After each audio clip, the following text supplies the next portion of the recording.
So, hi guys. We can start, and then if somebody joins us during the call, we will just let them in. So, one of the topics that we know everything about, right? Our parents. We've all done all the work about it. We don't have anything else to learn there. It's boring. We have been doing this since the beginning of our spiritual journey. Oh, yeah, we almost forgot why we're here.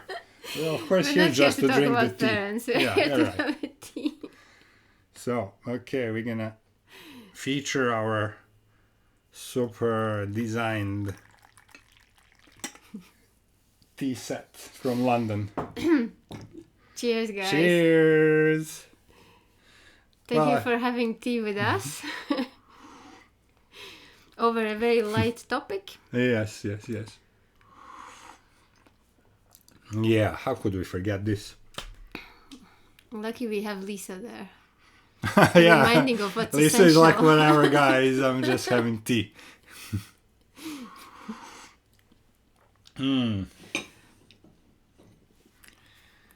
So,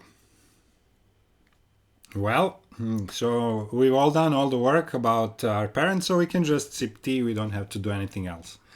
That's all we had. But there are layers and layers. So actually, this is so interesting. Here's Claudia joining us as well. So it's very interesting. Of course, this is what we thought as well. But we have, we work with clients, and what happens is, people get more and more sophisticated with the tools that they learn. And we share things. There are things that they learn from their shamanic path or whoever they were working with, and they keep having more and more tools to work with, but somehow what happens is that they use everything that they know, and they say, okay, well, now everything will be fine, and then they wake up in the morning and they're still in this old pattern that they had before. So they have exhausted all the tools, they have done everything they knew, and still somehow, like a yo-yo, they get magnetized back to those favorite, most difficult things that keep showing up. Mm-hmm. Especially when it comes to relationships. Mm-hmm. That's really the most difficult to control area of our lives, because it's something that we need. It's essential. We would rather not skip relationships. Intimate relationships or friends, family, and we find that we are always having the same type of reactions. We just master the intensity of them, or we kind of intellectually, adjust the temper or the outbursts of reactions. So we build in like the reaction, like a filter, how we're not going to react like this next time. So, and then we get quicker and quicker to kind of through the mind flip the situation. But the point is that some drive that goes from deep within is actually the first one to express itself.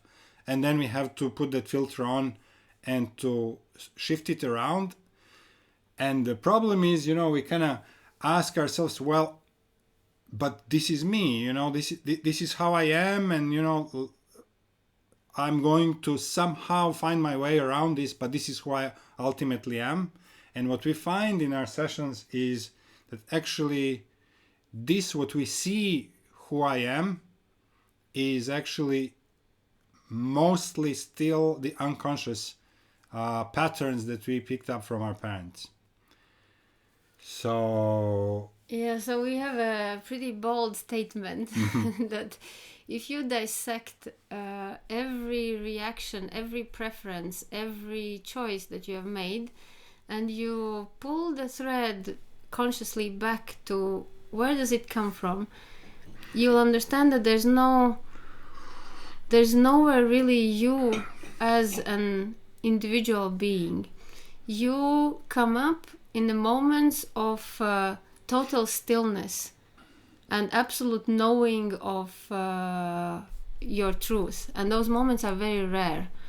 We might experience them really, a couple of times in our lives when we truly feel that this is our decision motivated by pure inspiration and doesn't come from anywhere else. For other things, how you show up to life, if you really do the work and look deeply, you will find one or the other layer of parents behind it. And we will try to shed the light, because it's not an easy topic to understand, because as we mentioned previously, it's not very straightforward. It's not like we are our parents in a mirror version or copy paste version. It's not at all that. And of course, the last thing we would want is to admit that there's anything like that. Yet we will try to show you the angle under which you will be able to find where that what you call yourself is coming from. At least you will be able to look into that and make your own decision. Is this really me? Or it's, oh my God, unconscious pattern of my mother. How is it still here? But when we shed light onto this, all of a sudden you have seen it, you caught it. It cannot escape your attention anymore. From there, then we can really decide what to do with that. But as long as we think it's us, it's there, like hitching the ride, like a passenger that didn't buy a ticket. So that's what we want to do. So we wanted to have a question for you, but it's interesting that it's difficult for us to ask you a question about parents, because it's what we're looking for is that part that you're not aware of, not the part that you are aware of and then you worked on. So maybe just to hear you, do you kind of know right now that you are holding an unconscious part of yourself that you are kind of occasionally catching that's acting up, and it might come from there, from the parents? Is there something like that you are kind of half aware right now, or what's your status of like getting your parents' patterns completely out of your life? Mm-hmm. And it's not to say that they are necessarily negative, Oh, yeah. There can be cool things also, but usually it comes in the form of obstacles to what we would really like to do. But you might also have a very pleasant parents pattern. Yeah, it can be something that determines your lifestyle. Maybe this is something your mother didn't have, and then you all of a sudden feel, but this is my how I want my lifestyle to be. But when you analyze, it's really what your mother always wanted, but she didn't have, for example. Or have you caught some? I'll give you an example how it is for me, and then you can tell us how it is for you. For me, my mother's objection to my father used to always be that he's of course he was a safe bet to marry. He was like very successful, very smart, and had his own business, all that. But he was not a party person. And my mother was like a little bohemian. She would have loved to have parties. She would have loved to have company, always visiting. And her main unspoken grudge was, why isn't he more kind of party type of person? So where I found myself, and I didn't know where it was coming from for years, is that I wouldn't be able to stay at home and like read at peace. I had this inner urge to go and socialize, but much more than normal, And I was always wondering, I even said to my friend, he's saying, but why don't you stay home? But I said, you don't understand. I must. I have like almost like obligation to go and party. So that's kind of thing, like it's the whole lifestyle has revolved around me kind of making these social situations for myself in order to get that what my mother never had, which she didn't even communicate openly. It was like totally like her unfulfilled desire. So is there anything like that you kind of can scan that's happening in your life? And whoever wants to go first, just turn on your mic and let us know. I see Hannah is nodding her head. She seems to be recognizing some of it.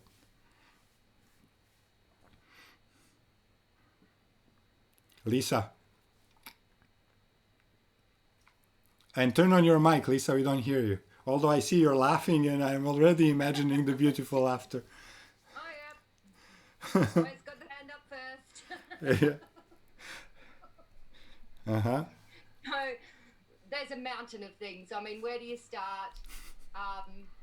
And like you say, the countless thousands of dollars that I have spent in sorting out my shit, ridding myself of my parent shit, thinking it's all cleared. Oh my God, there it comes again. But so first, I'd like to tell a lovely little story that happened to me last year at a friend's place that I was minding in Greece, and the man, the husband and the wife had to go away, and I took care of the animals for when the husband he's a movie camera person, so for when he wasn't there. But when he was there, we would compete to pick up horse shit.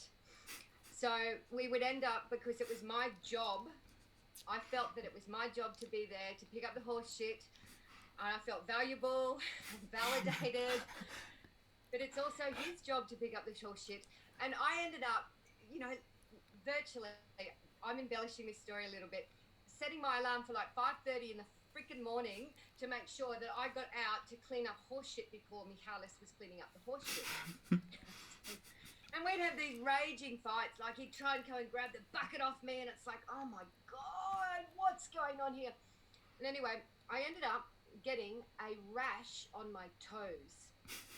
And to this point, it was excruciating, like itchy rash. And it was perfect mirror on my second, third, and fourth toes. And anyway, I went to my biofield tuner in Australia, and I got in and she started working on me, and she said, "Wow, Lisa, you think that your mother can kill you?" And I was like, "Oh my God, I forgot about that." I had a very, very violent mother who, when I was a child, I honestly believed that she was capable of killing me. But Whoa. the funny thing was, when I first met beautiful Michalis, within a very short space of time, I had this seed planted in my head that he was a serial killer, that he was capable of killing. And I was like, oh my God, where is this coming from? Who is this person? Oh God. And it was cool. I was totally cool with Michalis being a serial killer. It was like, oh. But anyway, Michalis was my mother trigger for me. I was seeing Michalis, and that was my mother coming in, and she was always, you know, you bloody kids, I'll bloody do it myself, you know, you never bloody help, rah, rah, rah. And it was like, oh, I can't have Michalis stepping in and showing that I'm not doing the jobs. I need to step in and do it myself. It was just bizarre. But anyway, when I got the tunings cleared, I lost my shit for about 10 days for 4 years. Most amazing parent-mother clearing that I've had. Mm. Standing in the fields, bawling, crying, all of this kind of thing. And that belief, like I was even seeing tarpaulins, like rolled up tarpaulins, thinking, oh, I wonder if there's a body in that. I wonder if Michalis has a body put in that. So, just these funny places that the mind comes to because of the trigger that no, I don't want to externalize it, because it's that I was triggered by because of my belief systems, and in turn, that need to acknowledge and remove. And I had no awareness that I was picking up the poo because of habits that had formulated between my relationship with my mother and myself when I was little. And I still see now where I am. It's like this rash has come up as my little lighthouse. So, and it's like, okay, so what is it? What's going on here? Where is the trigger now that I am going into these loops Yeah. of childhood, trying to fulfill whatever it is from childhood? So That's my story. And my mum didn't kill me. She's really cool. She is cool. And we have an evidence of that right here. It was just a permanent threat, but nothing much, you know. Wow. Well, thank you, Lisa. Sometimes we need these almost like ridiculously obvious situations in order to kind of recognize what it is. Super helpful to recognize it though, because then we can start working on this. Who else has an example to share, just to see what style of experiences you guys had?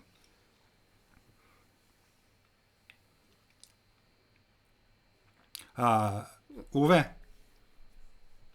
and then Hannah. I have a very different story actually. My parents passed away like more than 25 years ago.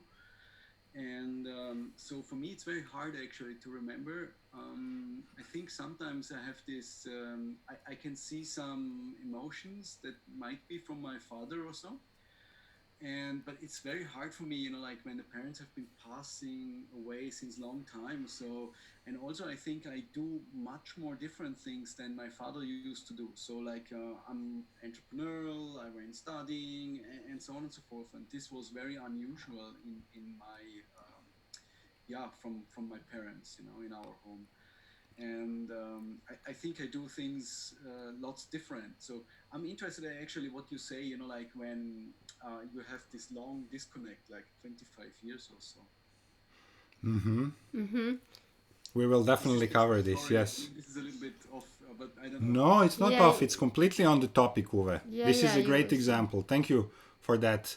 Because no matter whether you recognize or not, and no matter how long ago it was, these first 7 years was crucial. And the child was an open sponge that was sponging everything in. And especially before child knew how to speak, what it had to, hone onto is recognizing reactions and really getting the field in. So no matter that it's so long ago, still that first period has been imprinted on all of us. Whoever grew up with parents, there are people who grew up without parents, so that they have other things that have been imprinted. But us who grew up with parents, we have this. And Hannah, and then And Celia after. I think I can name a few. So one thing is my parents had always struggled with W&W Tea. So I can always remember trying to be on some diet and it never worked. And we're all kind of making fun of it because just coming out with these new topics and nothing ever works. And same with my dad, who would kind of sometimes just stop eating to lose some weight and then just would overeat again. So that was a constant topic. And the other one is the one being extremely busy. And sometimes it kicks in for me to like at a moment, it's ridiculous, I'm exhausted. And today I actually have a day off. But I kept running around all day long. It's like I couldn't stand still. And I was making myself very ill instead of just resting and using the day because I feel I need to rest. But yeah.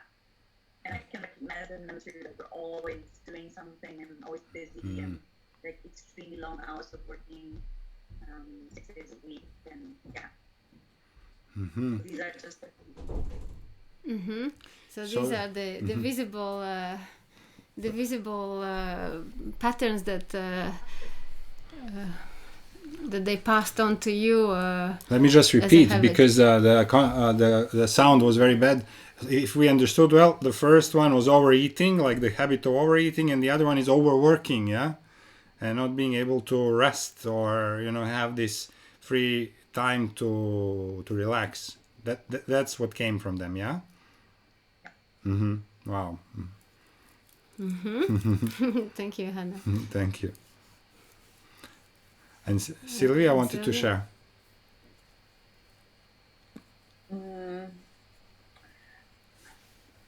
I got emotional. So my father passed away recently, and I think I mentioned when he passed away, he actually checked in with me in a really profound way, and I felt a really beautiful spirit, a light being very happy.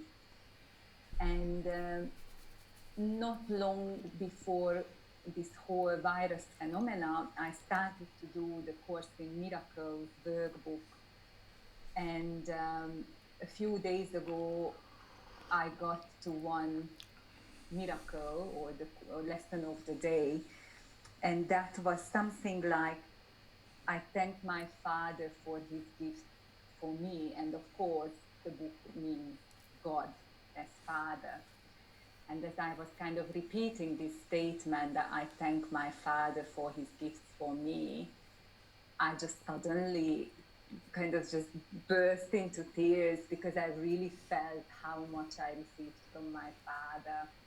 And like small things, but that how much warmth he had in his voice, or that how when he laughed, that was the most contagious thing, that we could just laugh our head off without knowing what he was laughing at, and that he was so creative in terms of like a really good handyman, and he could fix anything and draw beautifully and sang beautifully and really enjoyed life deep down. And of course, he had layers and layers on, and somehow I got so focused on so many negative things that I'd forgotten about these things. And I remember that when I realized that I won't see him, I remember I was calling him. He was kind of between, kind of out of consciousness quite a lot. And one day I could just call him, and the way he said that my daughter with that, it's like kislányom, and it's just like the way he said it, he was always saying that way, but it's just like, I knew that it's all good. It's all good between us, whatever misunderstanding was or whatever we blamed each other for, it's gone. In that one word, that my daughter, it's one word in Hungarian, was everything. And I think I got a lot from his heart, but then I kind of built a heart wall around. And yeah, I feel more and more his heart is coming back. And from my mom is a lot of anxiousness sometimes. I easily pick up anxious people or people with kind of mental instability. I always attract them either as friends or partners or flatmates. I used to have one. And I realized that because I so didn't want to be like my mother, it was just like, at one point I felt that, oh my God, I hope I won't be like her, or I won't end up like her. And here I am, whenever I feel anxiety, or whenever I feel that people worry about something too much, I just pick up that energy, and then I feel I need to eat, or I need to like constantly do something, and then I can't sit down. And I thank a lot to the work I've been doing that I can handle it, but not always. Not always. Thank you. Yeah, thank you. Thank you, Sylvia. Yeah. And we have Anne's hand up. Anne? Yeah, well, I have been actually past few days I have been thinking about my father, because he's actually a twin. He has a twin brother, and I was just feeling into that, how he has been all his life being compared, especially when he was a child, to this twin brother, and always felt much more less, because the twin brother was more smarter. He actually educated himself more, and my father ended up with the family farm because the other brothers were much more educated, and so there's always this comparison. And in my life too, I always feel that I'm less than others. Like there's something that everything is possible for other people, but not for me. Kind of that kind of feeling there. So that might come from my father, and he's also bipolar, like all of his brothers. So that runs in the family. So I've been feeling the splitting in my brain a lot, and the whole world actually at the moment. So I'm just been sitting with that bipolar issue also, and yeah, for my mother, well, I, similar to Sylvia, I never ever wanted to be like my mother. I did all the choices opposite her, but I guess I ended up like her in the end. But she wants to hold on to the past, and she's kind of being in this victim mode, cannot forgive, because she thinks that if she forgives, the other person gets kind of relief. And I always try to explain to her that's not the case. You just have to let go. You actually forgive yourself and continue your life. So, but yeah, these few patterns have been here past few days. Thank you, Annie. Great. Thank you. When we say we ended up having this, of course, we don't have really a choice because we have been exposed to that field for so long.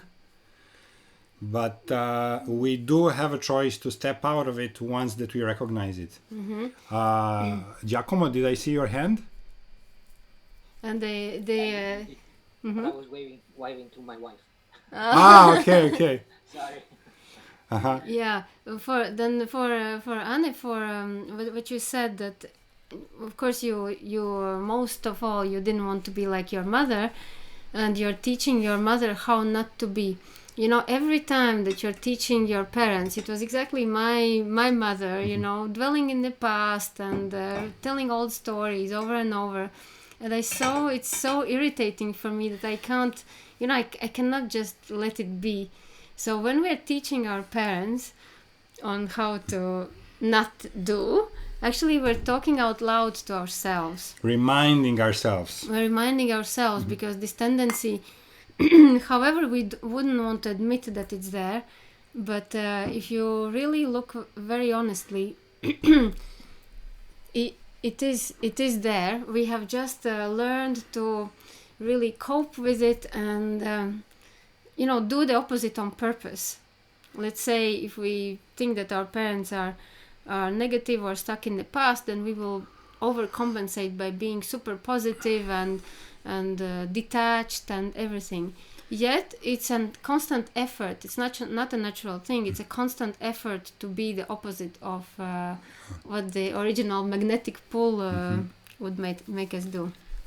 And let's just make it clear, like to continue on the note that Sylvia made. It is not that we are even judging how our parents were. We can completely have full acceptance of them. But the reason why we are doing this is that we want to finally find what is our true expression. Because as long as we are playing out the parents' patterns without judging them, maybe good ones, maybe bad ones, but still it's decisions based on what they wanted.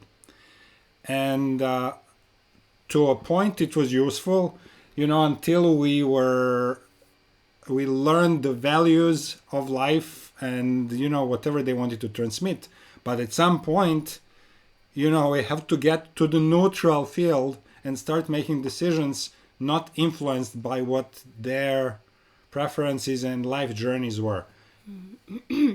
So there are three layers that we kind of identified to simplify where it comes from. And mostly we're working this what you just said, that everything that you talked about is something that you have seen, experienced and heard from your parents. So the first layer is the influence that parents had on you through their words and actions and ways of living and being.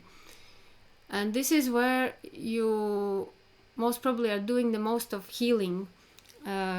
Lisa physically heard that mom was threatening or forcing everyone to work or help, or So all those criticisms that we have heard about being not good enough or lazy or stupid or however we have been treated, and we remember hearing that, or we remember the feeling of being kind of physically punished or threatening. This is all part of that one layer, the one that you are aware of. This is what actually we think hurts the most, because we have physically witnessed the expression of our parents towards us as limiting or really hurtful or uplifting. So Sylvia said about the fathers laughing and kind of positive attitude mixed with negative. So pretty much when we do healing on parents, why there's no end? Because we're navigating only in this more or less visible field of what we remember about them, or what we remember having felt, or what has imprinted us consciously. Yet the real deeper programming is not there. That's why when who just said with mixed results, with mixed results, you have taught yourself to properly react and not to do things like mom. Exactly, because you have a caught example that you don't want to be like that. So you're trying to, with your intellect and willpower, detach from being that exact same thing. For you, Hannah, you are trying to have a healthy lifestyle, to stick to the program, and try to not look like your mom, but you're doing it consciously. Yet the second that you lose the control, vigilance, it clicks right back in. It's like elastic that you're living on a pulled elastic, and that's where you feel that you're quite far from them. You're not like repeating their patterns, because you're at the pulled end of the elastic. We and can the imagine the second that you're a boat little bit tired and release the grip, like a rowing the boat that is tied by the elastic to the shore. So when we are rowing, we are far, and then slowly you stop rowing and it come back. So basically we can be a little bit different than our parents, only with condition that we're constantly rowing, let's say, our way. But most often than not, our way is a reactive opposite way, because we so don't want to be the same, or we don't want to repeat the patterns, that we're consciously choosing like just wherever, but not what I saw. So the women would radically choose different paths than their mothers, or like also to escape the expectations and the pressure and the hopes. So, or a same partner as their father, if it was somebody who they can look up with, or opposite, the different partner than the father, if it was it had negative influences, stuff like that. Yet, as hopeful as it might look at the beginning of I will not be like my parents, I'll tread my own path. As long as you keep it really with your muscles, it seems to be working. But ultimately, there's never peace. There's never really true feeling of, yes, I'm completely neutral, I'm completely detached, I'm completely in peace with how I was raised, who my parents were, and I know where my truth is. This moment rarely happens. We haven't really seen anyone who would be in complete peace with themselves and the parents, because of little misunderstanding on which level are we looking to detach from them. What we're most probably looking for is to detach from the pain or the grudge that we have about the injustice that we felt on some level, or if it was a very positive influence, then we're also looking to detach from that being like a soft pillow and masking what our real expression would have been. You mentioned 3 layers, so tell the other ones. So just to make sure that in this layer, when we're healing this, we're healing the expressions, the visible expression, and the root is not there. And this healing has literally no end, because we'll be, going on about the same things and just mastering our reactions to life. So the next layer is the emotional layer of how your parents were as a couple. How did they feel emotionally about each other? And that is crucial. The moment that they met and they created a new life, which is you, they had a certain emotional field around them. Super in love, or indifferent, or one is into it, the other one is not. So there was a certain balance or disbalance of emotions at the moment of you coming in the picture. It's from the moment of conception to the moment of birth, and all the way till the 7 years, you know all about it. It's the moment that the emotional body is formed. All spiritual child care handbooks actually really put importance on those first 7 years, because what happens, it's not only that subconscious is open and vulnerable and taking all the imprints as the absolute truth, but also the emotional body is forming. It takes 7 years for a person's emotional body to fully form. It takes 7 years to create all the connections which will be the basis of every reaction, every emotional translation and reaction in your life from that moment on.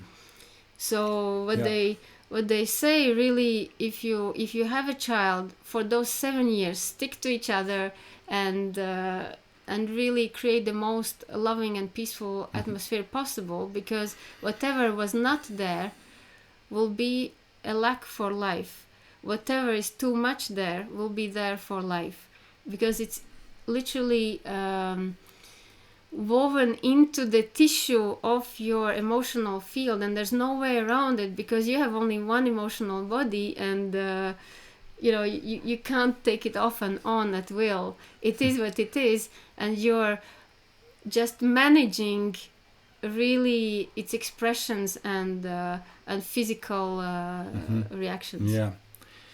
So, and this is the period from being born to the first 7 years. There is a period before that, and that's period of gestation, the 9 months of actually from really the creation to being born. And that period is also extremely important, because literally, this is a life in itself.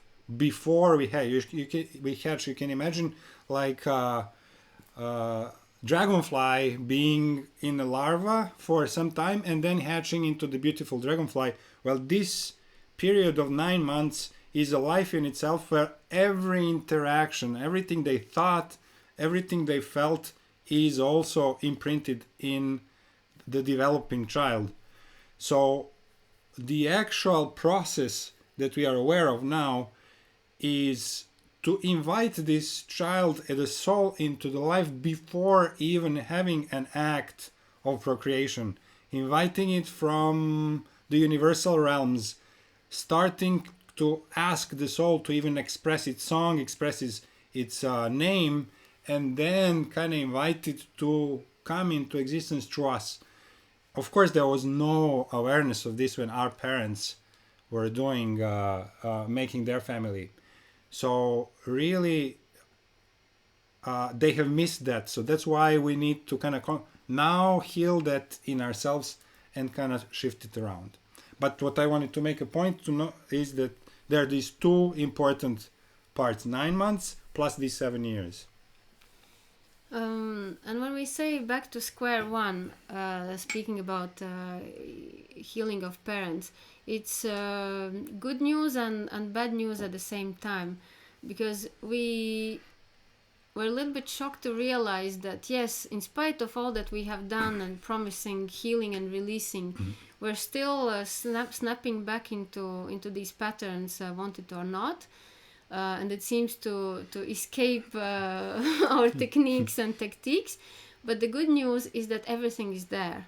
So if you manage to look at things from that very core, where your emotional body was formed, literally the atoms converging into a certain pattern, if you do the healing and releasing at that level, well, that's where it will work for life.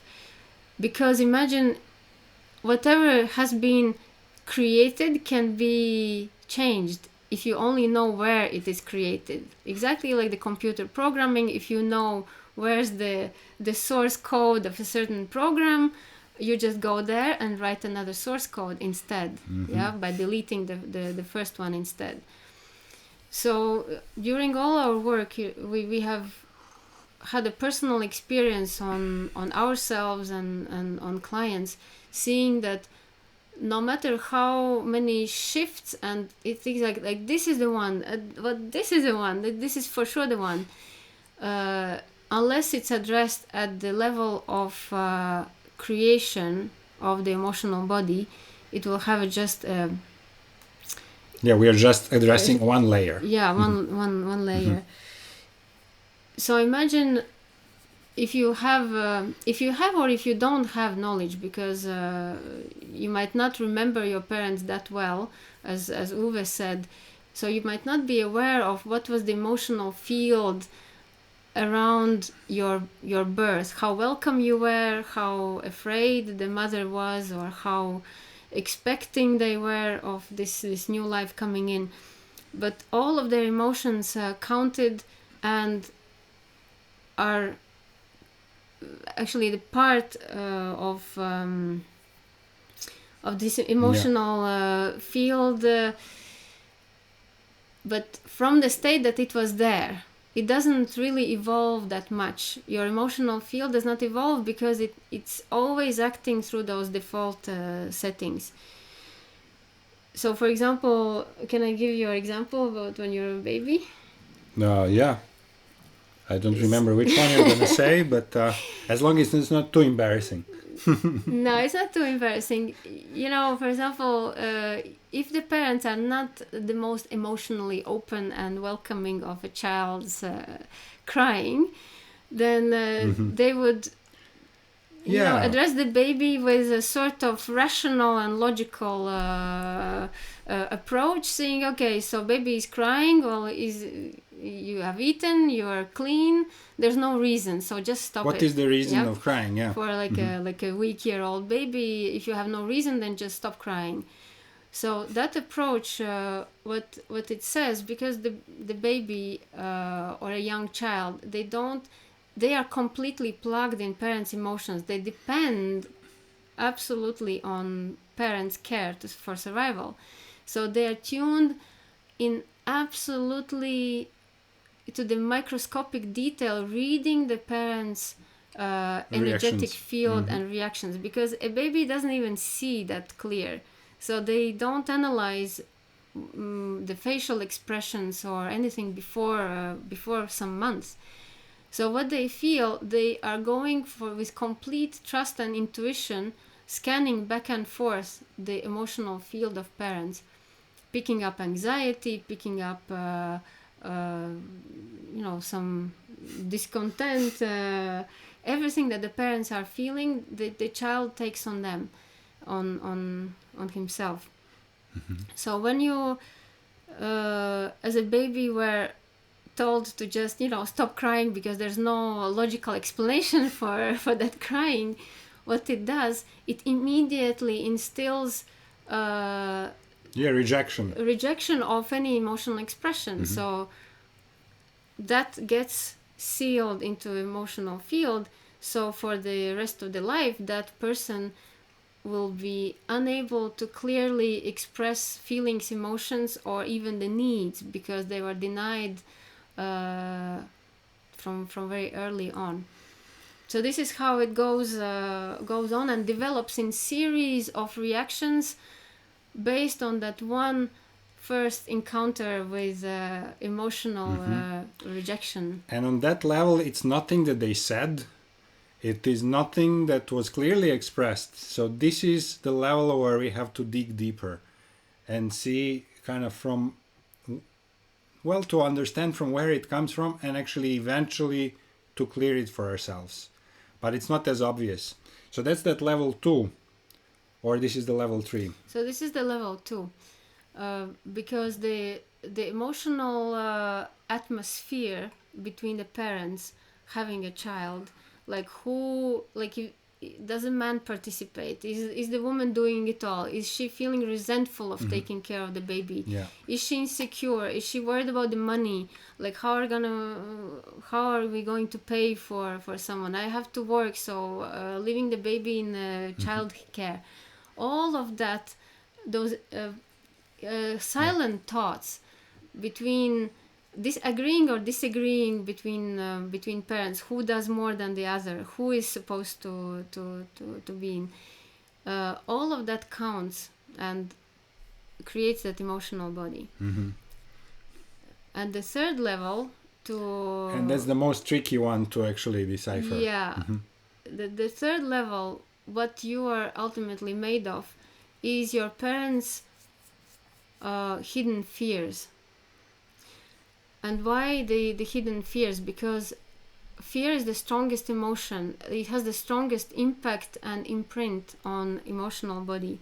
So if the parents are fearful of something, Sylvia mentioned anxiety of mom, and Sylvia, you said no matter what you do, you still feel that there's this it's kind of there, you know, it's like a smoke coming through and you can't catch it. It's because the hidden fears, and it can be not all of the fears, but the basic one fear of your parents, let's say the fear of not being good enough for a man or for a woman, it will translate in millions of expressions, but it all comes from one top fear that they had.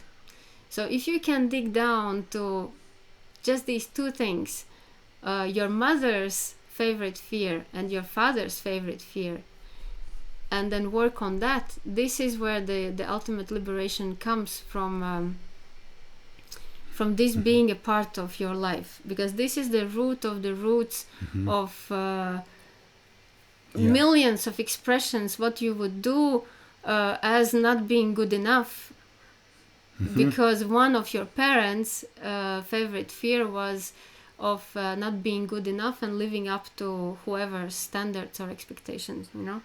So to recap the 3 levels, first level was what they openly expressed. This is the most easiest to catch, the easiest one to catch, but unhealable. The second one is the emotional field that they have projected without speaking, but the emotional field that they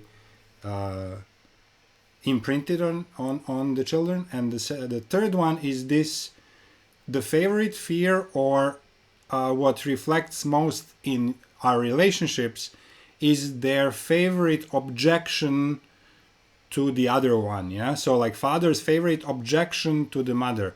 What is it that they didn't like about the mother but didn't say? What's their favorite father's objection to the mother? Resentment. And what is the favorite mother's resentment towards the father? Those are directly mirrored into our relationships. So and one-to-one, real time, not even a version of it. It's you will feel your mother's favorite resentment towards the man on the scale 1-to-1. And why it's not obvious? Because we don't really know, because she's acting from subconscious, but you can examine the reactions. For example, how does your mother react to her husband or partner when she's hurt? Does she shut off? Does she kick back? Does she venge? like what is the technique of reaction. And if you look back, you will see that this is exactly what you do with a partner. When you're cornered, you will react exactly the same way your mother reacts when she's cornered. And So you can pull back that thread and you will see it's amazing. Unfortunately, it's not even hidden. So not just like you can, but maybe as a matter of a little exercise or a homework for the next session, why don't you make like 2 columns?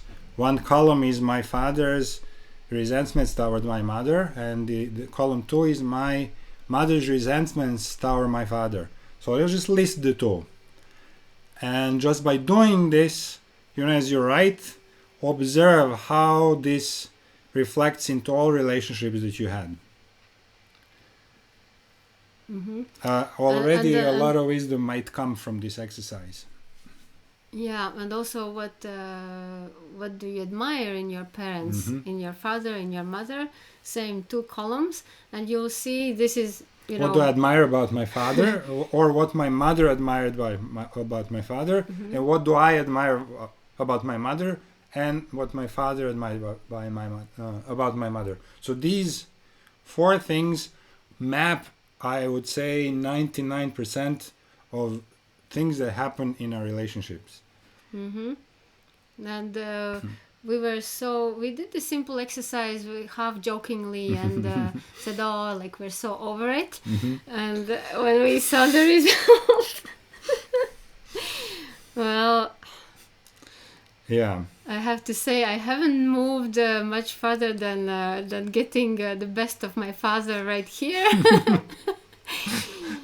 And for you, it was... I had the best of my father and my mother.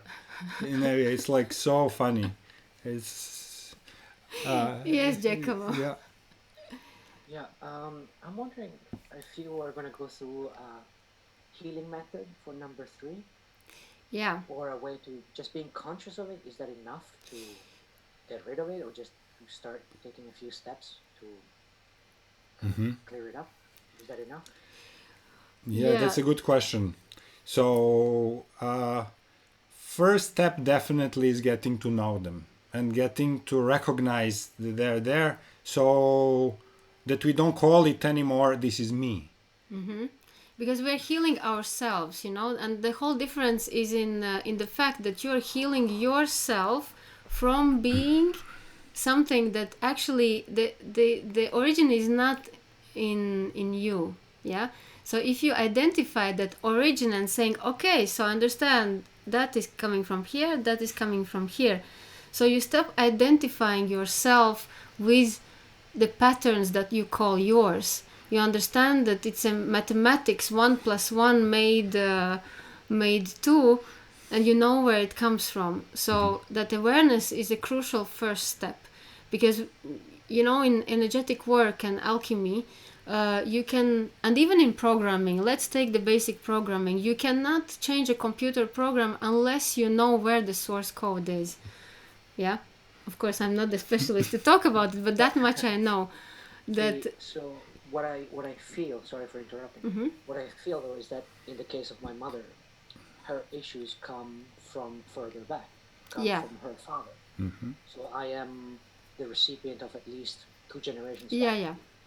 We would say 7 generations if we really were to kind of be precise. But it doesn't matter. Those generations beforehand doesn't matter, because if you are aware of the one that is directly from you, that's already the sum of everything before. So when you release that part, you actually release your parents and everything on your ancestral line before that. Well, the way that we look at this, it's almost like it's a root coming from your spine going backwards. And if you kind of put your 2 parents behind you, like in a family constellation, and then their 2 parents behind them and their 2 parents, so that there's geometric progression coming into your spine. So at some point we are the result of their combined lives and life experiences, until we make a decision that we don't want to be just this anymore. And the point is, we're not going to even cut it out of our life. We'll say, well, this is one of the influences that I have, but I choose to raise myself to the higher frequency, so we don't have to stay as pure result of that. So we still love our ancestors, we love our parents, we love and are thankful, but now we go towards the frequency of the being a reflection of the divine creator and all these higher levels. Yeah, so the healing is at the level of taking the personal sovereignty. Because what are you taking the sovereignty from? We would think, I don't know, the system, the society, the conditionment, whatever. But actually you are taking your sovereignty from a default setting that was given, and it's a part of human evolution to actually step out of the mold in which you were born. It's part of evolution of every living being, that you transcend this first phase, that you were birthed into this life. You were literally birthed. No, I say birthed on purpose. Birthed, because you were birthed by someone. You appeared in this world, and it was not your conscious choice, or you didn't choose when, where, how will you be called, what kind of color on the walls of your room. You did not choose any element of it. It happened to you, and you were given those, factory settings. The factory settings as they were available at that at that moment. So with growing up, you're personalizing. Let's say you're choosing a different background because you don't want the factory one, or you're shuffling the apps around because you want it your way. But basically you're still within that same structure that was given to you at birth, because you didn't choose it, you were given.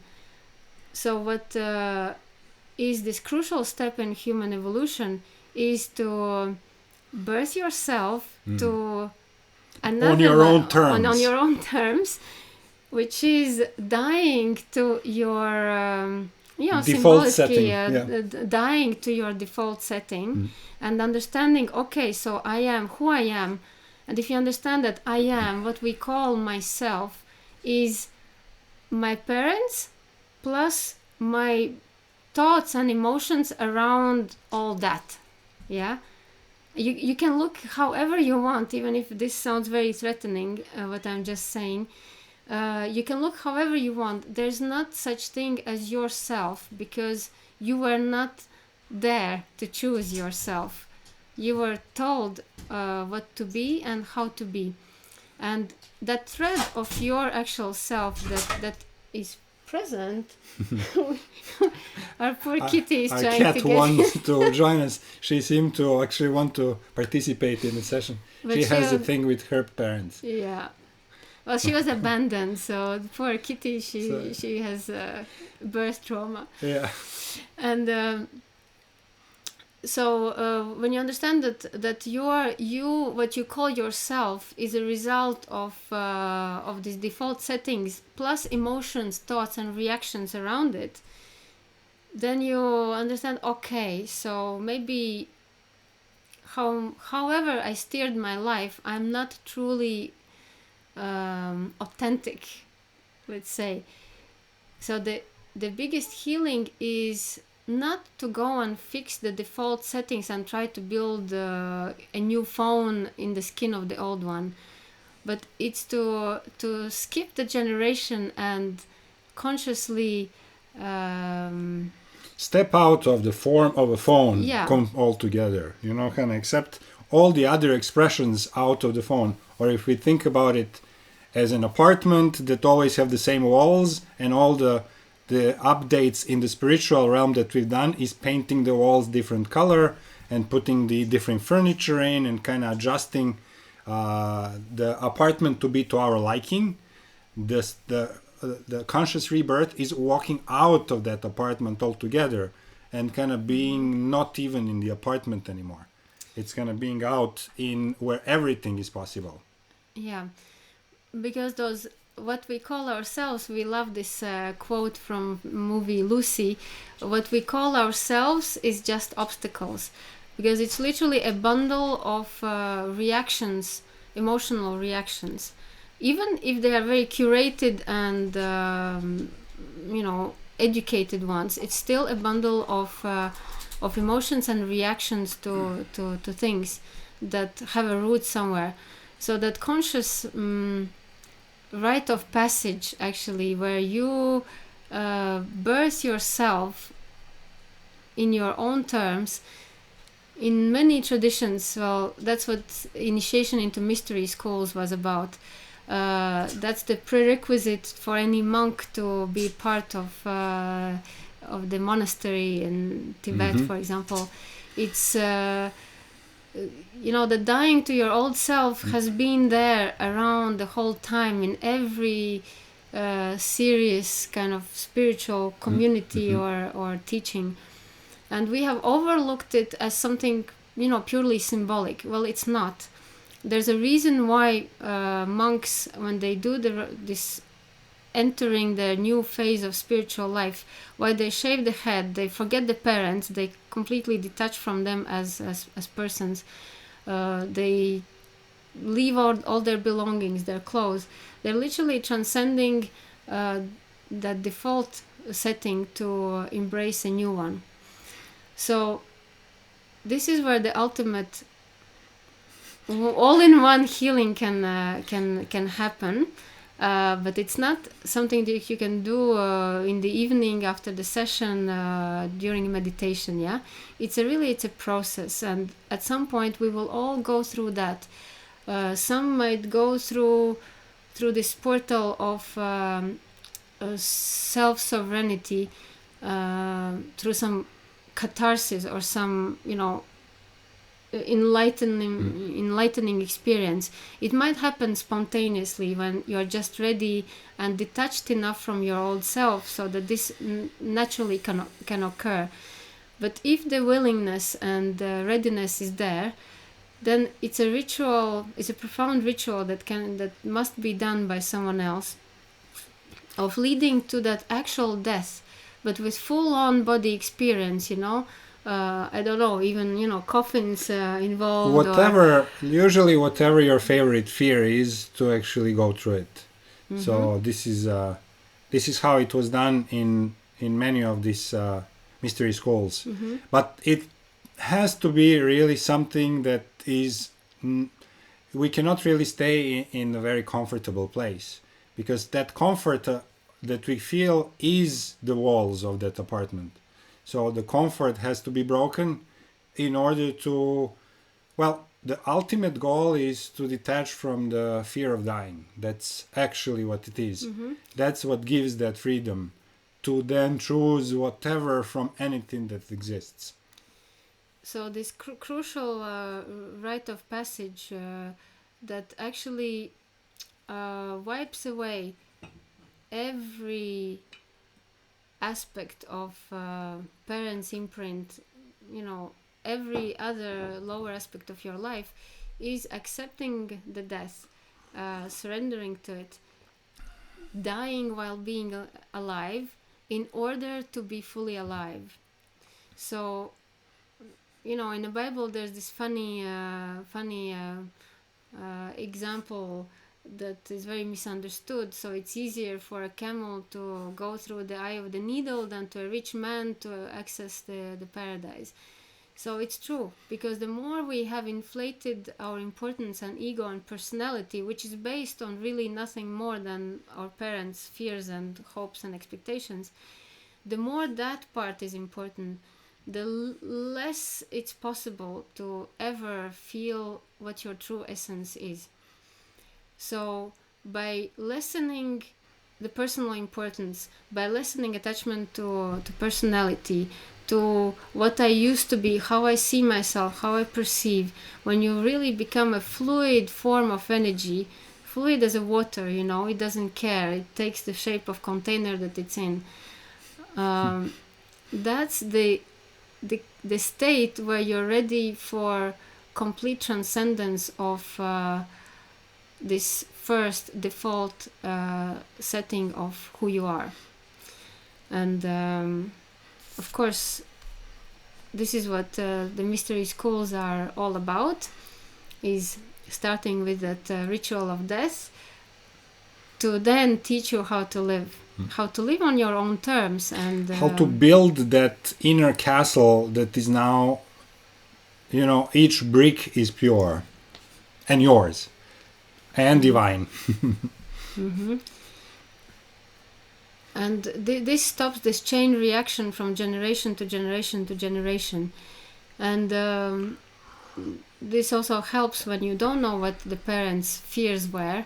Well, it goes away anyways, because it's like the old everything, all the skin that you peel off and open for actual instant life to flow through you.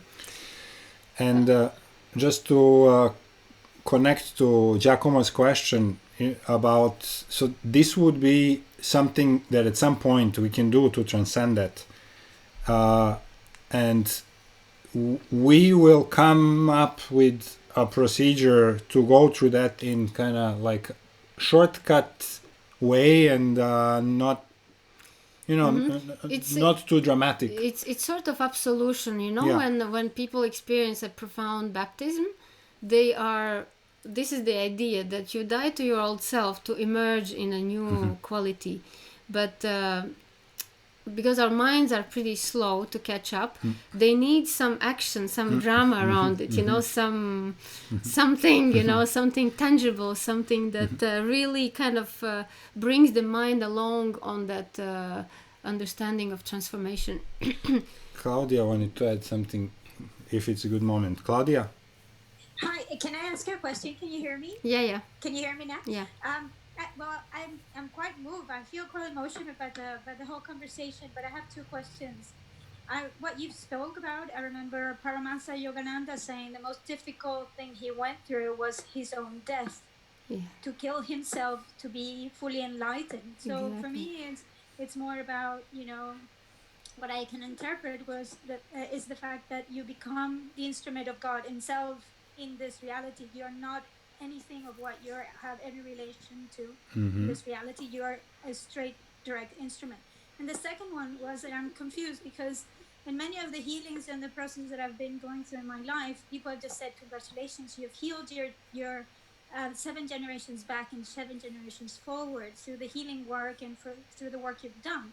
So somehow there is a healing that can be done through the work that we do consciously to heal even our DNA. So I do feel that because I feel it very much on my physical level. My parents had a very strong accident, and they had me after the accident. So I was brought to life in an adrenaline rush of a womb, and I lived my life through that all the time. And so it's been very hard to kind of tone down those feelings and to connect to what peace and relate to a higher vibration. So for me, I feel that it can be done, that there's 7 generations you can heal your DNA, and while that happens, I think maybe you cannot get rid of your parents' imprint, but for sure they can upgrade if that's a possibility. Yeah, certainly.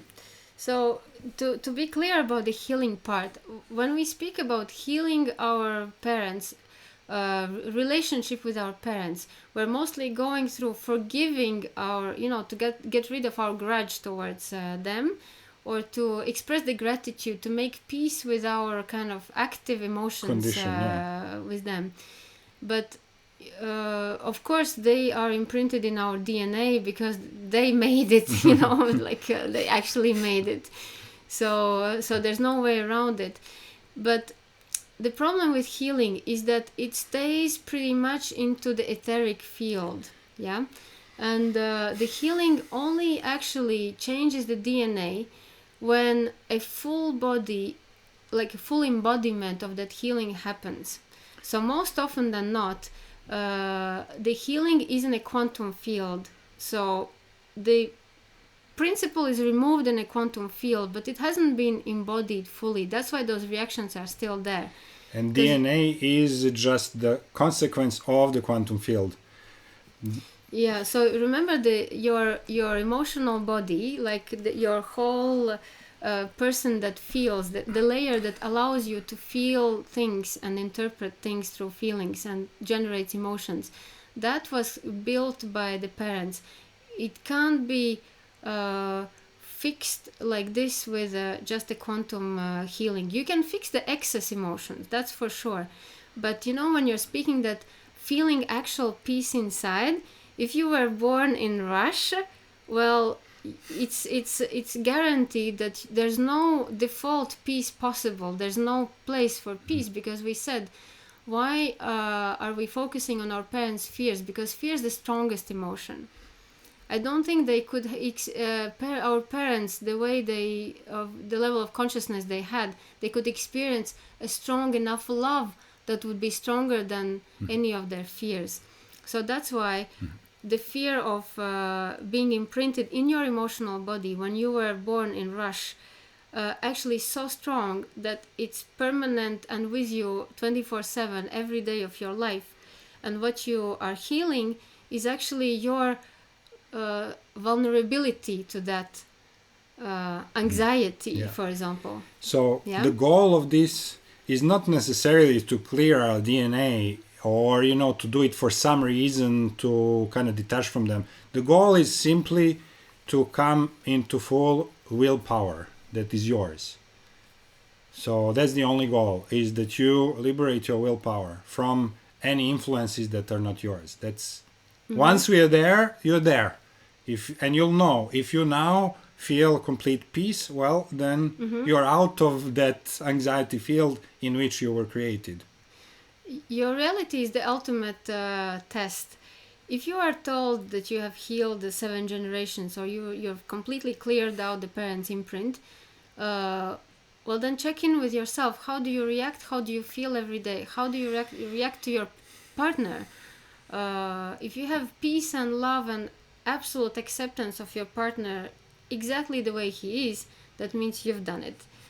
If you still have any reactions, questions, expectations, corrections towards your partner, that means you haven't, because it's your mother's secret, unexpressed expectations towards your father that are still trying to kind of play it out real time, so that you can see what is there. Yeah. So for any healing, that's the point. So what we want to do is, okay, so this was really the homework that we gave you, is a first step toward healing this. And what we want to do at this session is to take you through a little meditation where we at least temporarily can take in all of those outer aspects, so that you can fully feel yourself and your own original energy at this moment. So at least that you kind of feel how it feels when you are there. It's not guaranteed that you're not going to get right back into those influences after we finish the meditation, but at least you will touch how it feels to be there. Yeah, so for the healing part, so the dying to oneself, as you said, the Yogananda said, it's the most difficult thing, because we're so attached to our personality, because we give it a value. We think we made it and we perfected it. But however you can get to understanding of what makes yourself yourself, and when you dissect the elements of this is myself, is it really, where does it come from, how did I get there, is it my country that made me be like that? When you really lay yourself out on a paper or somehow, element by element, and choose like which one is authentically resonating with you and has come straight from divine, this is where it will be so much easier to accept, you know, at least a little detachment. Yeah. That previous self has given its life willingly, so that now you're reborn in the complete freedom. So those are the radical ways that solve, let's say, all the problems at once.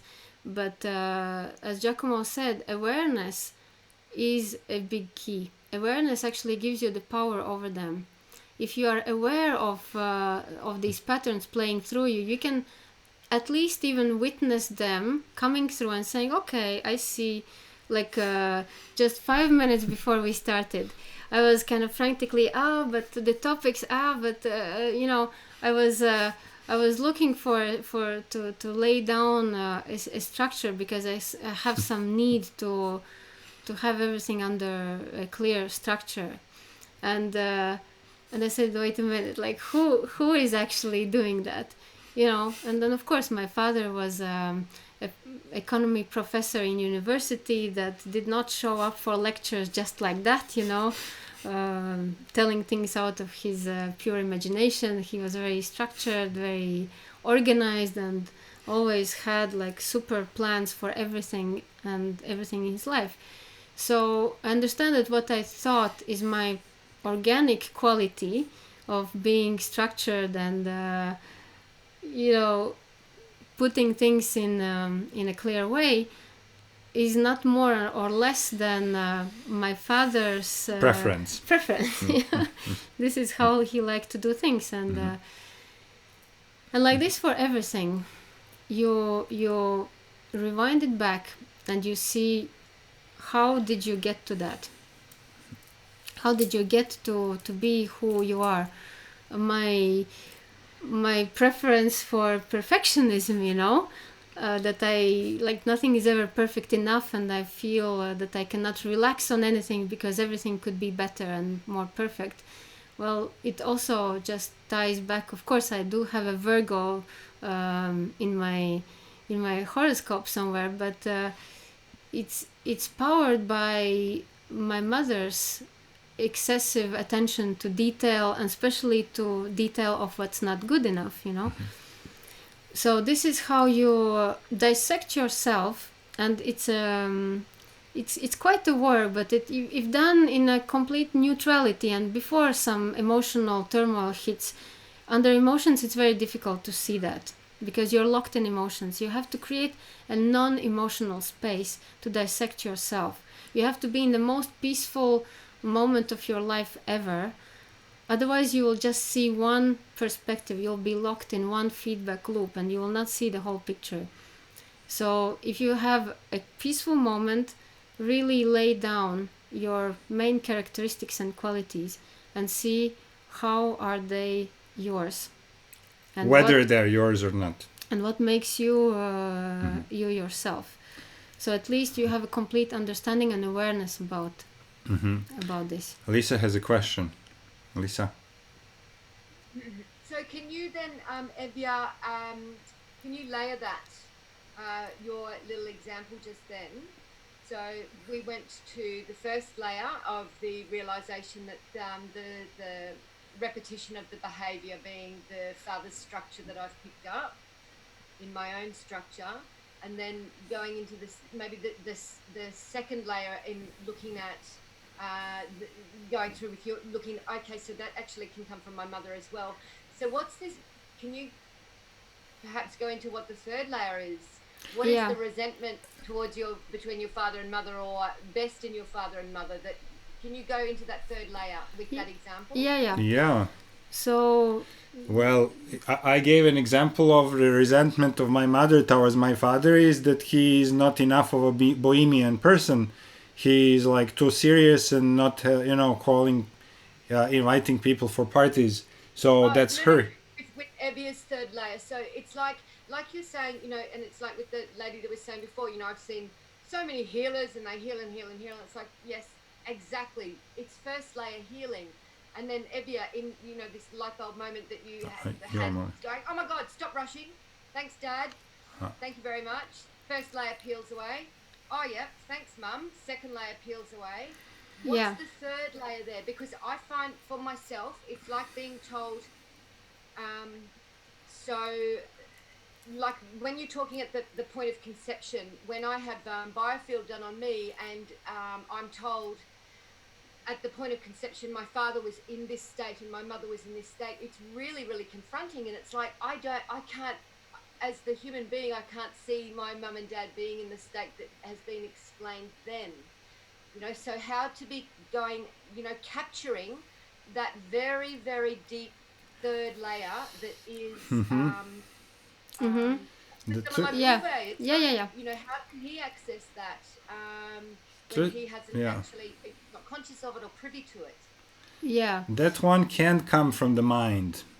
It can't come from the mind, but there are hints. There are really hints that point towards. So we know that it comes from the core fear. Well, the core of fears is death, of course. Yeah. So if you're looking, how did your parents, one and the other, express their fear of death?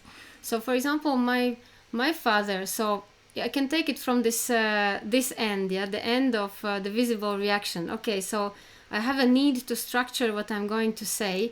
I understand that. Okay, I'm not born with that. I have seen it. And especially I know that this is how my father deep down is. So what is his need of being structured behind, you know, that it's actually cool to be structured, and this is how his mind works. Yeah, he's a structured person. So behind that, because it's done a little bit excessively and for everything, and not only for lectures, he would do that for the trips. It's a nightmare to travel with him because he would structure like 3 months ahead every day till the last minute of the day, knowing where and what and how. Yeah. So what is he compensating with this over structuring of things? Yeah. So let's look deeper. Level 2. Dad is being over structured because he's afraid to miss something and fail, or to be wrong. Yeah. So he is afraid of being not good enough in how he shows up to the trip, or to the students, or to the family, or something like that. Okay, what is this fear of not being good enough about? Level minus 3. Minus 3. So the core level, he's afraid because, you know, he was born in 1940 something, you know, 3 or 4. So he had the imprint of his parents about fear of death permanently, but actual, you know, real life fear of being killed in a war and starving to death, or being something like this. So his core fear of death is expressing as, I have to, you know, manage and control and make sure that I survive. Yeah. So, you know, it's not that difficult. It's pretty straightforward line, because we know their expressions, how they are, and we know what are they compensating for with these expressions. So for my mother, she was like the child number 4 in her family. So she always needed to be seen, because, you know, having bigger brothers and everything, how would you be seen if you're the last child of the family? So she had a permanent fear of death by being abandoned, because she's not seen, because you know, there are other guys in front of her.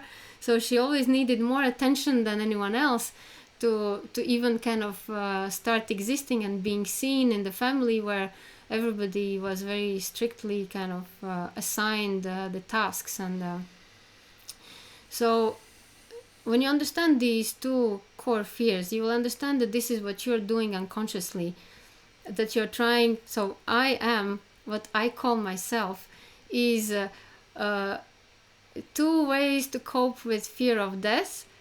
One, from I need to be seen to actually understand that I exist. Yeah. If I'm not seen, I don't exist, and I just disappear, and I am no more. And the other fear of death, of I have to make sure that I structure my life enough so I don't get caught in some events that will destroy me. And so those 2 core fears drive me as a person, and then everything else is just my expressions, how I embellish it. Yeah. So this is how you dig down those 2 channels. And in the level 3, examine the core fear of both parents, this is the clue to where your core fears come. Mm-hmm. Makes sense, Lisa? Yeah. So, and Kathy's asking, so how do we release those patterns and imprints from the from the father if she doesn't have a family of the father because she was 3 years old when the father passed away or left? The thing is that it boils down to this fear of death. This is what they carried, and this is what kind of caused all these imprints. Mm-hmm. So, this is also the other side, how to deal with these things, is to actually go through that initiation where you decide to release whatever they have brought in, no matter what it is. Mm-hmm. Yet there's a way to know what your father's fear was, even if you don't know the father. You can see what is your excessive kind of compensation. Like if you're excessively perfectionist, you're excessively kind of controlling, or you're excessively wanting everything to be a certain way, or you're excessively changing everything all the time. Yeah, and that's something that you don't know. Why do you have this compulsive need for that kind of behavior? But it's very present in your life. This must come from the parents, and I will just give a quick example, maybe how the mother and father is actually mirroring your masculine and feminine. So from that side also you can find exactly how was your mother and father if you don't have a memory of that. Yeah, like on this picture. Yeah, so I will get back to explaining this mother and father that maps masculine and feminine. We'll make a little drawing. But to answer the F's question, that the more I clear this, how much will my children benefit? Do they still need to work on this as much? Well, I can say from my own example that every single thing that I clear in myself immediately reflects in my children, but like immediately, not even a day later. They suddenly have a new idea because we're all connected through that quantum field. So whatever one person does, it impacts not only the parents and the children, but everyone around. Any immediate relationship will be impacted by the release.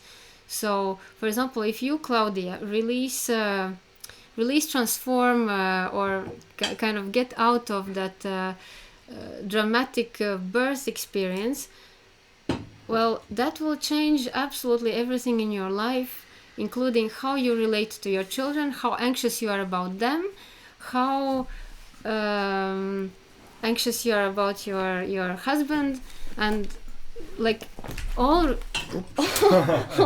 relationships on every level will have a complete transformation going through. Yeah. It's a reflective reality holding a mirror for you. So the mirror will immediately reflect if the change has been done on a profound level. So Anna's question, if there's any way to measure how much we are our true essence now. There is a way to measure. With our usual methods, we can do that. From your feeling perspective, how do you know when you are in your true essence? It's when you are in peace.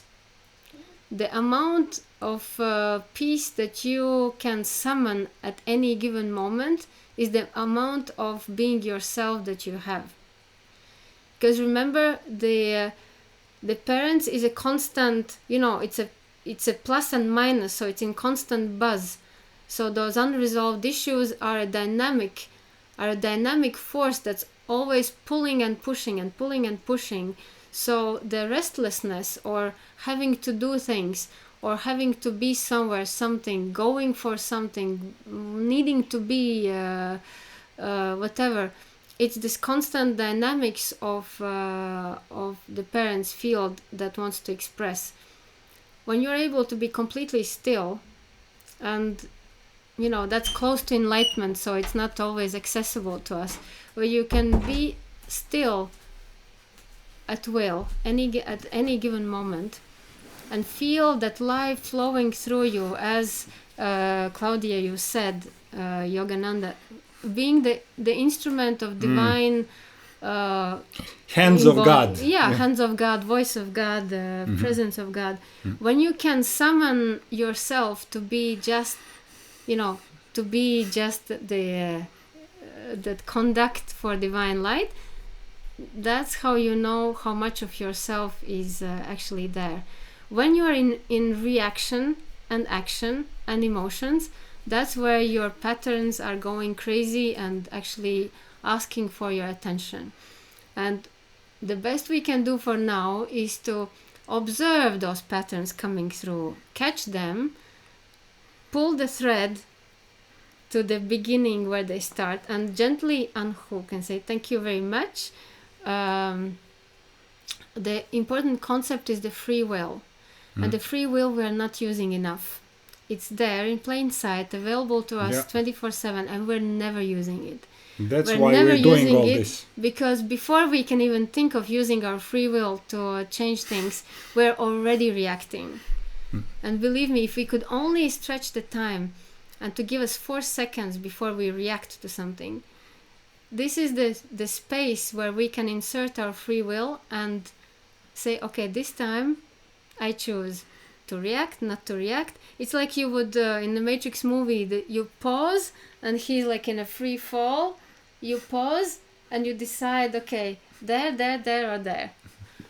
But unfortunately, our time of reaction is so fast that we forget about all good intentions, free will, everything. We forget and we already react to things. So I would like to quickly show. Okay. You want to draw?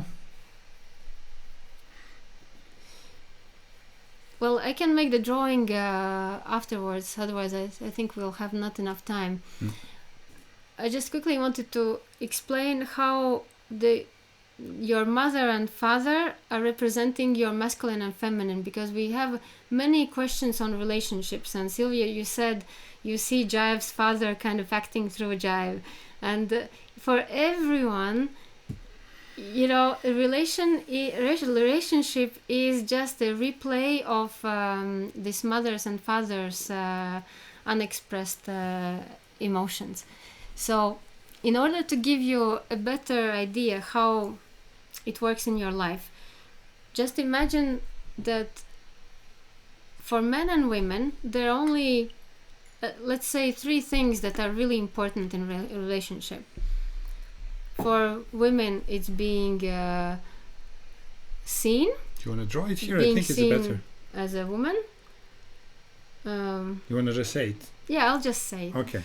So for women, it's being seen as women. That's why they dress pretty and kind of decorate themselves so that they are actually seen. And the woman that decorates herself the most is actually needing, hasn't had that, and is screaming for this attention of being seen. The next one for a woman is being heard, that someone actually listens to what she has to say and listens and hears. So absent listening is not good enough. A woman will always spot when she's being absently listened to, and it doesn't work. So that's why women usually have a good gay friends who are sensitive enough to kind of listen, understand, and engage and support. And because men are not very, very skilled at listening and hearing. I speak about basic men. And the third thing that is important is this undivided attention, as Dorota highlighted for us.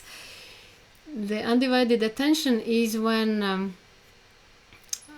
a man actually manages to be there for her. Doesn't have to be all the time, but when he's in a conversation, he's there, and not on the phone and not somewhere else. and when coming for the meal, actually he shows up and eats properly and not with reading newspaper at the same time. So all the women of the world feel extremely annoyed and disrespected if they cook a meal and the man just, oh, okay, I'll come later or whatever. And there's something very, very important about being seen and acknowledged in this undivided attention way, even for a short period of time. Whatever her expertise is, cooking was this one example. It's like whatever her expertise is, undivided attention to that expertise that she has. And so that represents what woman actually needs. That's what your mother needed from your father, and that's what your inner feminine needs from your inner masculine. Yeah?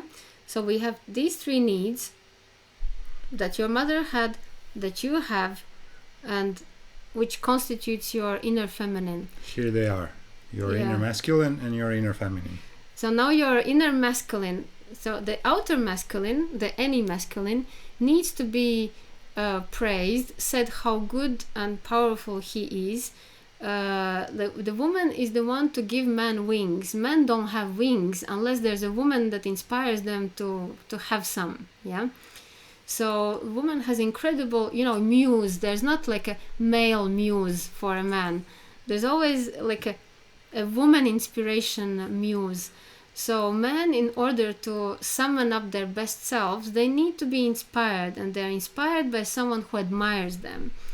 So the man is in this need of being appreciated and approved in what they do, and also being physically taken care of.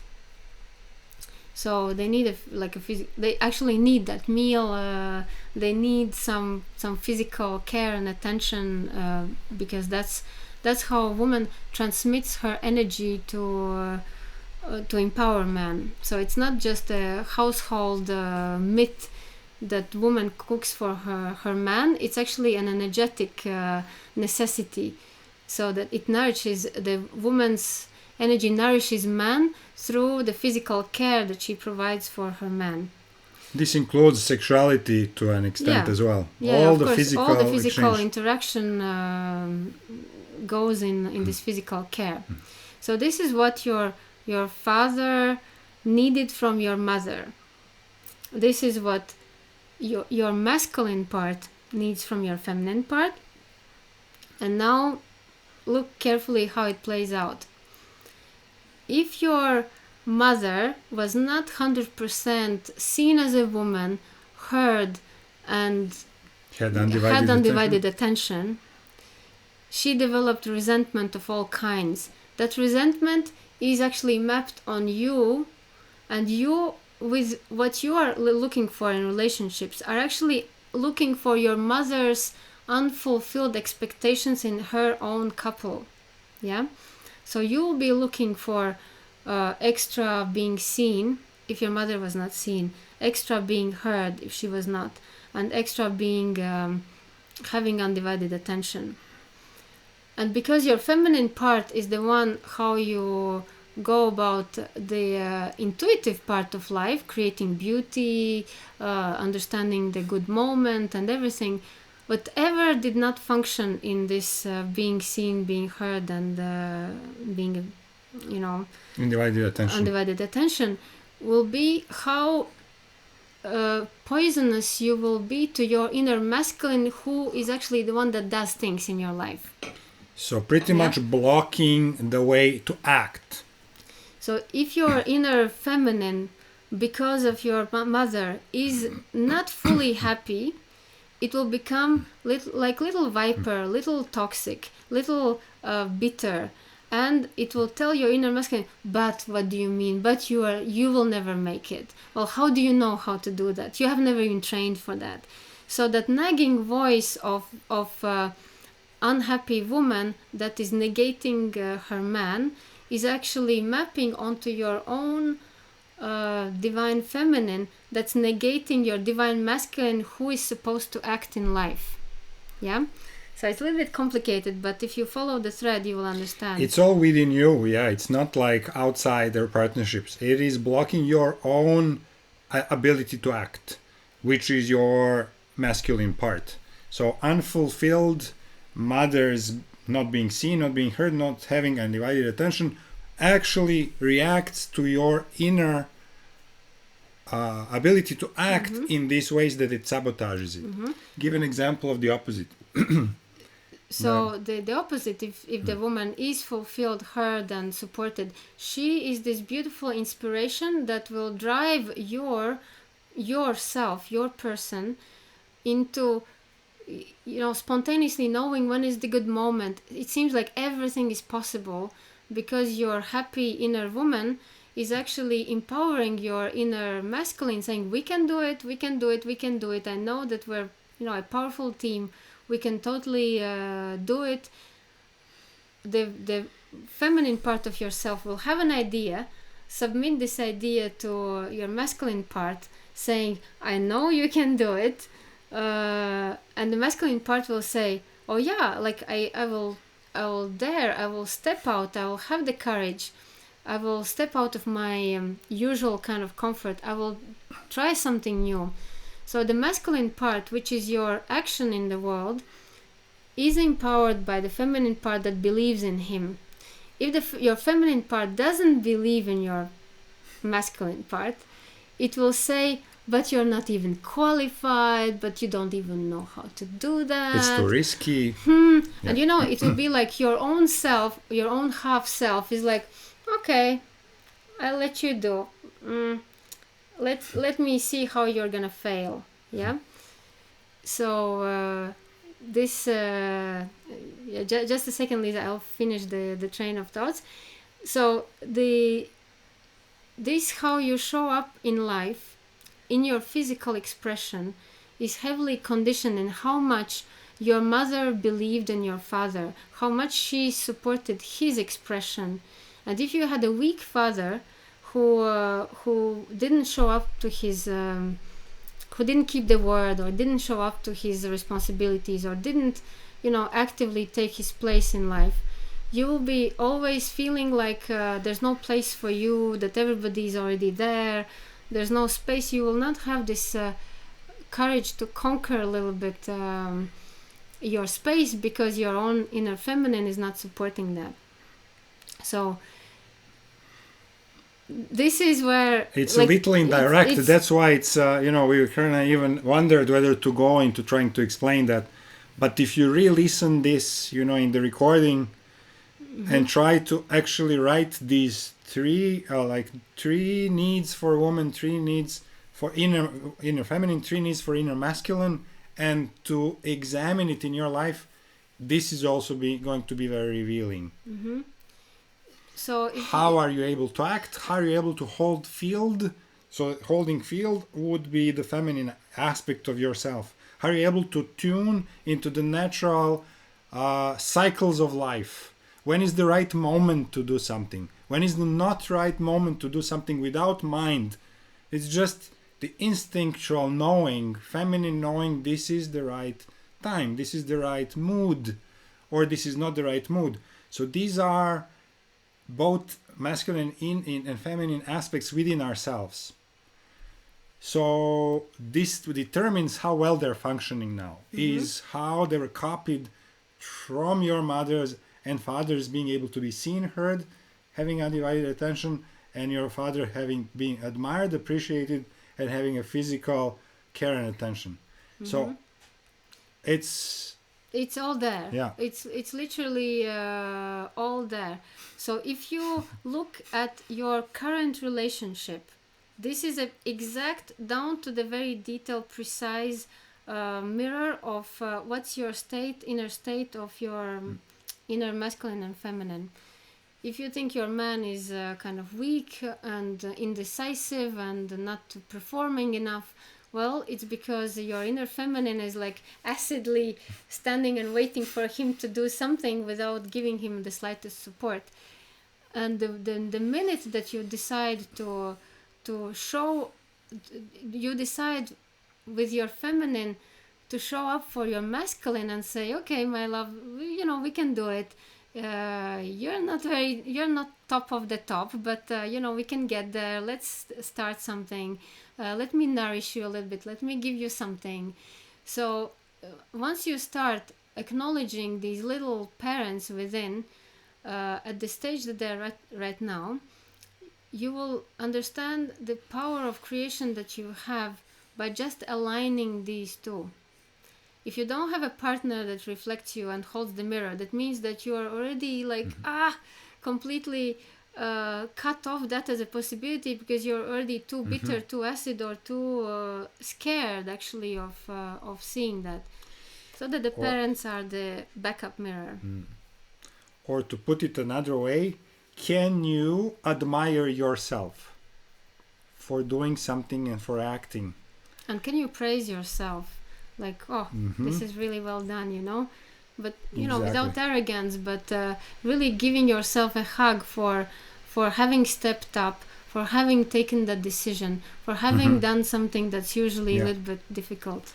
On another end, can you see yourself? Can you appreciate yourself? Can you hear yourself? Or you do things automatically in chain reaction, one act after another act, without ever having time to stop, see what you've done and appreciate and enjoy in the act that has been finished. So these are the examples of inner masculine and inner feminine getting a proper attention from yourself, a proper nurturing, proper what they really need. So, and this is another place where to look for how was your father if you don't know your father. So the way you show up to life, the way you show up to your responsibilities, the way you keep your word, the way you kind of land things in material reality is the exact example of how your father would have done it. So and for example, you recently met your feminine side through the painting. My God, yes, we had that's quite a relevant experience. We had a beautiful workshop here that was based on painting out of intuition. So I had to directly connect to my feminine aspect and its intuition, which was habitually blocked by my ideas. So ideas would come first and kind of try to analyze the situation, where I had to actually connect to the wise, intuitive woman that completely feels things if she's given space and not cut short by the ideas and what they want to say. So by sitting those additional 4 seconds or 7 seconds or 15 seconds, imagine if I need to sit 15 seconds and let the thoughts go through, well, then the inner knowing comes, which is super amazingly accurate without looking who drew anything. There were like 3 women who had their paintings, and I had to kind of guess who did what, and it was like super clear. It was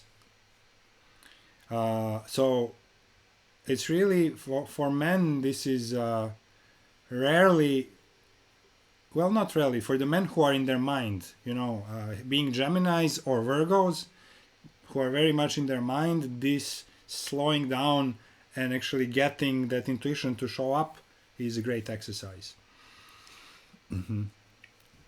So in a way, we could talk on forever, but this is very vast, and we could give you millions of examples how it reflects everything that we are and we do, or we're seeking and looking for, or thinking we don't have. It's again boiling down to this: are you, check in with your inner masculine and feminine. How, for example, if you have a project and you say, I have no energy to do it. It's not like you have no energy to do it. You have not support of your inner woman to do that.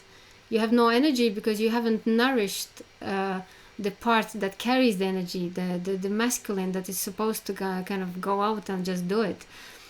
So if your inner masculine is brave, that means it has received the admiration of your inner feminine. If your masculine is doing things out of reaction, that means he wants to prove his validity of existence. So the overdoing is a wounded masculine. So the feminine would calm him down and say, it's okay, you don't have to do it all. Don't have to be perfect. Let's just take our time as well. So the inner feminine would pull back the overactive inner masculine by inviting for a break, inviting for a little care, inviting for a little holiday moment. Yeah. So if you observe these disbalances, are you overdoing or you're over tuning or over feeling? Whatever is over needs to be brought back by the other part in some decent proportion. If a person is only if a person is only kind of dreaming, having huge plans and plans over plans and what I will do when I will do, but actually nothing is happening in the life, that's where the masculine is probably reduced to almost zero, and it needs to be given more space to pull back the over feeling and over imaginative feminine, and to become more more concrete and more present, showing up to the moment. Okay. So these are the two kind of big concepts that we gave. One is those 3 levels on which mother and father act through us, and second one is those 3 basic needs of inner masculine and inner feminine. So if you ponder on these 2 concepts already, this is going to bring a lot of insights. Try to see how they mirror in your life, and then at some next point, what we will be organizing, if you feel like it, is to do the actual ritual of kind of transcending over that and kind of stepping out of these strong influences of the parents. Mm-hmm.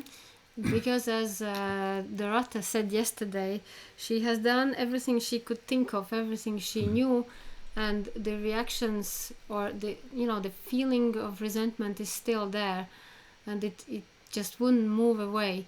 So this next level. I actually would love to share what came up yesterday. Yes, please do. It's a crazy story. So in my case, I've been working with Eva and Victoria for almost a year now, and there has been so many layers, and I think parents, that has been a topic that has been sort of on my radar for many years, and I quite frankly thought that I did everything. And constantly the topic of a relationship would show up. I just could not find myself being happy and satisfied in any relationship. I would only find a sense of peace being by myself, and there will be always a certain sense of lack and deficiency that I would just project on my partner. And I'm home right now with my parents, and I decided to open some sort of door a week ago.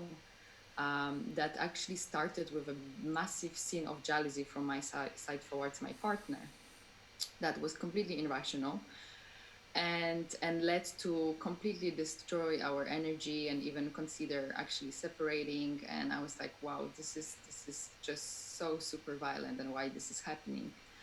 And I started to really dig in, and yesterday I asked my mom what was her deepest fear. And my mom told me, and in my parents' relationship, my mom is actually the man of the family. She gets more, she owns more money, she pays for everything, she pays for holidays, she's very independent. And so it's not a typical relationship. And she said to me, well, my only fear actually was that your father would cheat on me. And I was like, wow. And where that comes from. And actually she told me that when she was pregnant with me, she found out my father was cheating on her, and she hit him, and my father hit her back. and her lips broke, and I was born with a scar on my lips. That my mom knew was from that situation. And I I was always seeing myself as someone who is not jealous, who is super easygoing, who gives a lot of freedom, who gives a lot of space, but actually it was completely not true. I was unconsciously paralyzed that someone would betray me, and that would attract over and over relationships when either my partner would actually cheat on me in my very first relationship, and then would either ask me for polyamory, or would ask me to exchange partners. Like, there will be always something that would be a proof for me that I can't trust men. So that feeling of not actually being able to trust any man would I would invite into every relationship. So I wouldn't even give a chance a relationship. I would be like looking for proofs of where I can't trust my partner, and I would either convince myself to leave or push him to leave. To leave the relationship. And so that was a massive realization that I had yesterday. And to be honest, I just went through the most horrible night, because I realized I had to feel that fear. And so I allowed myself to just feel that fear of being betrayed. And it's so uncomfortable and so scary, and it just felt like, okay, well, in that case, if this is what I'm carrying as an energetic implant, well, then I don't, like, I'm done. Like, I will never actually create a normal relationship. And I woke up with this sense of sort of giving up, really, of like, I understood that I have no chance to actually create something healthy unless this part of me gets completely killed, right? So this is where I am. I didn't feel a relief yet, unfortunately, only understanding, but hopefully. Yeah, the relief will hopefully come through this process that we will energetically take you through, and offer it to everyone else to actually step out, because really energetically this needs to be taken out. We cannot, the first step is seeing it, but as you've seen it, now you recognize it. Now is the time to actually do the release. So yeah. But it's very important actually to understand through your example. It shows exactly that you might have spent your whole life trying to heal the feeling of betrayal, yeah, and it would always and always come back through the situations, and no matter how much effort you put in healing it from you, it would still be there.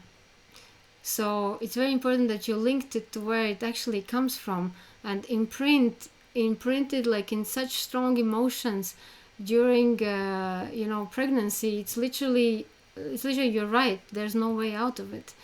There's no way the reality can be any different unless it's changed on that level where it was first seeded, imprinted. Yeah. So it goes for everyone. When you have these repetitive patterns, maybe shift the attention of looking how to get it out of yourself. Try to see where it comes from, really. Yeah, beautiful. So thank you for sharing, Dorota. Thank you, guys. Yeah, and maybe really, if you guys have a chance to ask your parents what their fear was, it could be quite revealing. Yeah, that might not be easy or necessary, but you see that was sort of a shortcut for Dorota. And so being with her parents, like Eve, who had to quarantine with her parents, yeah. Just to see them better. So I guess we have overwhelmed and confused you with all this information. Well, it's big, and of course it's difficult to squeeze it. It's a topic for a 5-day workshop. We we try to squeeze it as understandably as possible. So if you have ears to hear, you will hear what you need to hear in order to move forward. And we can go back to these topics slowly and one by one to really find the root of Yeah. how we feel. So I guess we didn't have a chance to do the meditation. We might be able to record it and then share it with you guys so that you can do it outside of this call. And the next step will be, if you feel like, is to put together that ritual and offer it so that we can do it together. So not the dying one, yeah. That's a little bit more complex. But don't think we can die over Zoom. But, no, dying one would need to happen live. Yeah, it's a real absolution, and we have most of the elements already there. But yeah.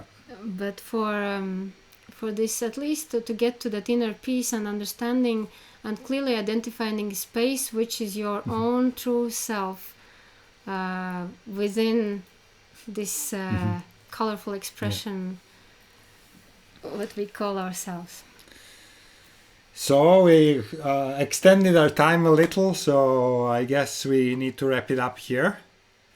And thank you so much for being here, and beautiful to feel all of your trust and to hear all of your life examples, and we send you a big hug and lots of love from here.